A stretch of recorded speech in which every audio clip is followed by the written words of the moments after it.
Hello and welcome to this week's lecture on online advertising. We'll be covering Chapter 3. Some things you should look for when you're getting done with this chapter, that is, things that you need to understand is when is it best to use online advertising? What are the different online advertising opportunities that are out there? And then how do people pay? How do you make money with online advertising? Also, what ad servers are and what their role is in advertising, and then look at advertising networks. So let's go ahead and get started. So one of the first things you need to think about is why are you doing online advertising? Some different objectives for this are to build brand awareness. And as you're building this brand awareness, hopefully you're creating some consumer demand. So they see your ad somewhere and they think, okay, I'll click on it and I'll want to buy it or find out more information about it. And so this is related to the last two here. That is, you want to tell your consumers, the ability for your advertiser to satisfy that demand. Can we produce it? Can we bring it to them? And then hopefully that will drive different sales and responses. And so when you look at the difference between online and offline, the key thing is that when it's online you can get sales almost instantly. And so you can determine what your viewers are doing with that advertisement. Is it making an impact or not? Versus offline, it's kind of hard to tell whether you're reaching your consumers or not, or whether the advertising dollars are being spent in the right areas and in the right proportions. Some different online advertising that you might run into are some banners that are on the website. You could have pop-ups that pop up depending on what the user has seen in the past or visited. There's also map advertising. There's floating advertisements. There's wallpaper advertisements that kind of go in the background. And then there's also banner advertisements. And then the difference between this first one, interstitial banners, and banner advertisements, these come up when you click on a link and then the banner comes up or the advertisement comes up and then you have to click off or do something with them before you go on. These banners might be along the side all the time or change as you go from section to section depending on how it's been set up. My main comment here is that you need to think about how you're using your advertising in terms of is it annoying or not. If it becomes too annoying, the user may click off, or you're going to set a bad brand awareness or negative brand awareness about your product or service. Some different ways to pay or get paid from this advertising. One is cost per impression, CPI. And so here, every time your ad appears on somebody's page, you would get some amount. Sometimes it might be bundled, so for every 100 impressions or 1,000 impressions, you get paid X amount. Then there's the cost per click, which is probably more currently used. That is the advertiser only pays when somebody clicks on it. So it's not enough that your ad gets displayed, but the user has to click on it. Once there's a click, then you'll make some money. Then if you can track it, there's also this cost per acquisition. So then you only get paid when the advertisement delivers on, a purchase or whatever you're wanting them to do. Maybe you want them to download some content, and that you only get paid once that content has been downloaded. And then there's this flat rate where it's, you have low traffic sites. They don't really bring a lot of people to their sites, and so they'll just charge a fixed cost per month, regardless of how many impressions or clicks the users have done. And there's a new one, relatively new, called cost per engagement, where you get paid if the user rolls over it, or if the ad comes up in a video that somebody's watching. It depends on how they interact with that um, advertising. And so you need to keep in mind that if, this isn't a web development course, but we can put videos in your web page and then track everything the user's doing with that. If they watched it all, if they paused somewhere, or if they move the viewer ahead and skip some areas. Did they actually see the advertisement? We can track all that. Now, some different things that you might need to be aware of that's used in this online advertising is ad servers. An ad server actually delivers up the ad to a user's computer, and so that ad server then can track what's being served and how people have interacted with it. This may be too much for us in terms of we're not going to be running our own ad server, but we may go out to use Google AdWords, and so Google will then run that ad server. And so then if we purchase certain types of advertising, then Google will then say, okay, I will serve this up when certain keywords are either have been found or typed in by the user, and then this advertising comes up. Or if they're tracking what the user has been searching on before, then they'll start displaying those ads for that particular product or service. And so it's the ad server that does that. AdWords is an example of an ad server. Now, related to this is an advertising network.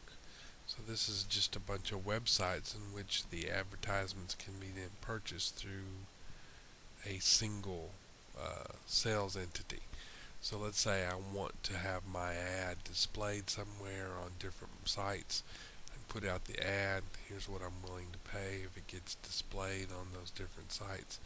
And so that advertising network, you could just go there and sign up, and then it takes care of the rest of where your ads will be displayed.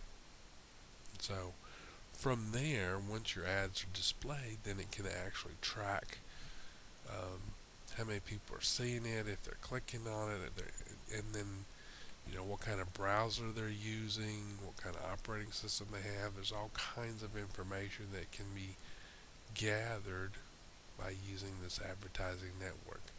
Again, if you use Google Analytics, this is a type of advertising network, and you can see this type of information. Here's an example of what I was talking about. I've signed into my Google Analytics account. I used to teach this a couple of semesters ago, so I can link to the Gordon Ford College of Business, and they're actually tracking everything.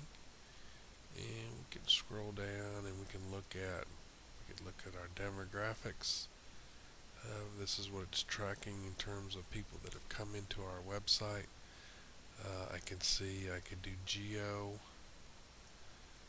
Let's look at location. These are where all our hits are. I can click on there and it shows where we're at. And then it gives me a map showing where the biggest number of hits are. I can hover over those and it can tell me. And so this is just what I was talking about in terms of different types of information that you can get from these servers. And so they can tell you where the most of the people are coming from. It's a desktop, mobile, or tablet, and so on. So I just wanted to make you aware that if you have a code, the Google Analytics code on your website, then all this type of information can be gathered from every page that your website has. And you could pay somebody to actually do that for you. Alright, we're going to continue on here with these ad servers and advertising networks. And so, if you're using an ad server, it can give you a lot of information in terms of how many impressions, that means how many times your ad was displayed, the click-through rate, if they clicked on it, everything, the cost per click, and so on. And so as you're gathering this information then goes back to the previous chapter in terms of looking at your strategic goals of what you want to get out of your website, out of your advertising. And so this is where you would get it, by using these ad servers and advertising networks. Some other things that the advertising network can offer, I guess, is this frequency capping. And that means how many times an ad will be seen. You don't want it to come up every time a user clicks on a site or displays it along the side of their whatever they're looking at. The network will also handle, the order in which you want ads to be seen. If you've got multiple ads, maybe you want them to see one type of ad first and then the second one, and so on. And so the way this is done, they might use cookies, which is a small piece of information that's stored on your local computer, and so they can tell when your browser is on this site and read that cookie back what you've looked at before, so they know what the next thing that needs to be displayed will be. And then the next one is exclusivity. Maybe you're concerned that your competitors will be advertising on the same site at the same time, and so by using this advertising network they can make sure that doesn't happen. And then there's this concept called roadblocks. This is where you make sure that you own 100% of the advertising on that page, and you make sure there's no one else that can get in there and advertise things that you don't want them to be advertising. So these networks then offer this, you can think of it as an advertising exchange, where you can put out ads and things and have bid for what you want to pay. And so it kind of goes back and forth. Again, I would say look at AdWords and AdSense. AdSense allows you to sign up and say which kind of ads you'd like to display on your own website, and then you get paid for that depending on how your users view those ads. Or if you're wanting to put ads out there, then you would then go out and see what kind of prices you could get for putting your ads on somebody else's website. So this should seem so familiar then, and so when you're thinking about the entire process, go back and look at your goals of your campaign. How are you going to identify when things are working correctly, when things aren't? And so we call those key performance indicators. Think about who you're going to be sending this ad to, so you want to know your target audience. What kind of websites did they go to? What kind of ads did they like? So on. Then, talk to your team. Your team may just be you. And so you want to think about, do I have, how many different banners or advertisements do I need in order to have this campaign work? So you also need to think about your pages and how people will come into your website. So when a person comes into your website, that's called the landing page. So they can either click on a paid or organic search engine listing.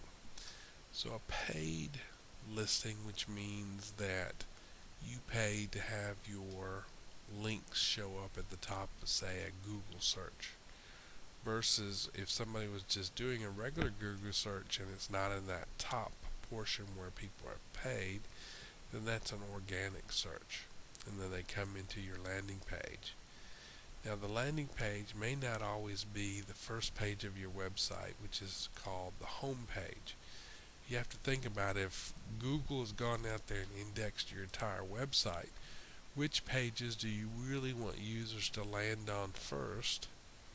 Or do you want to make sure some of those can be taken out of Google's search engine so that people won't come there first, and you want to make sure they land on a page that gets them into the process or change of what you want them to go through. You wouldn't want them to land on the checkout page when that was the first page they ever saw about your site.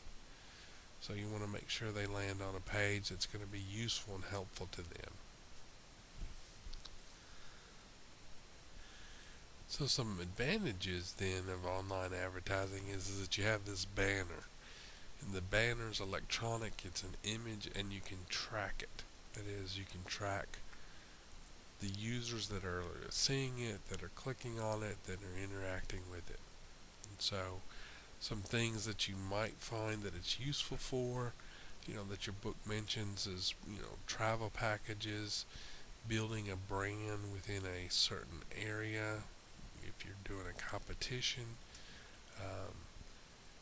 example would be of launching a new sports car with a call to action. A call to action is you've got something on your screen and you want the user to do something. So it might be register for this new car, and it's a button, so they're going to click and then you're going to gather some information. Or they're going to click and simulate a drive of the car. So that's the call to action. There's also digital shadowing, and this is where you would use your advertisement, that is what your book calls above the fold activity, to drive the message either for online and offline. And I would just mention that above the fold means it goes back to, say, a newspaper. When you look at a newspaper, it's folded in half. And so to get an ad at the first page above the fold is much more successful than having your ad below the fold. And so in terms of digital technology and using the web and a browser, that above the fold means that when the user clicks on a website, they see the ad then. They don't have to scroll down and see the website or see the ad. So you don't want it to be below the fold. Some problems you need to be aware of when you're doing online advertising is that sometimes things just don't go as you had planned, or you can't quite produce exactly what you want, so you have some technical obstacles. Also, if the user is on a slow connection and you're doing some kind of animated graphics that needs to have a high-speed connection, then your page isn't going to work as well as it should, and that's going to give a negative impression. Then there's advertising fatigue, and that may be that there's just too many ads, and the user will just start ignoring the ads. And I know I find myself doing this. I know the ads are on the right hand of the screen if I'm in Facebook or some other site or social media site, and I don't pay attention to them anymore. And so maybe then, if that's the case, that may not be a good place for you to advertise. And you'd find that out by seeing that your clicks and interaction activities are very, very low. Then there's also the possibility that your users actually have ad blockers in their browsers, and so they're not seeing your ads at all. And so that ends this chapter.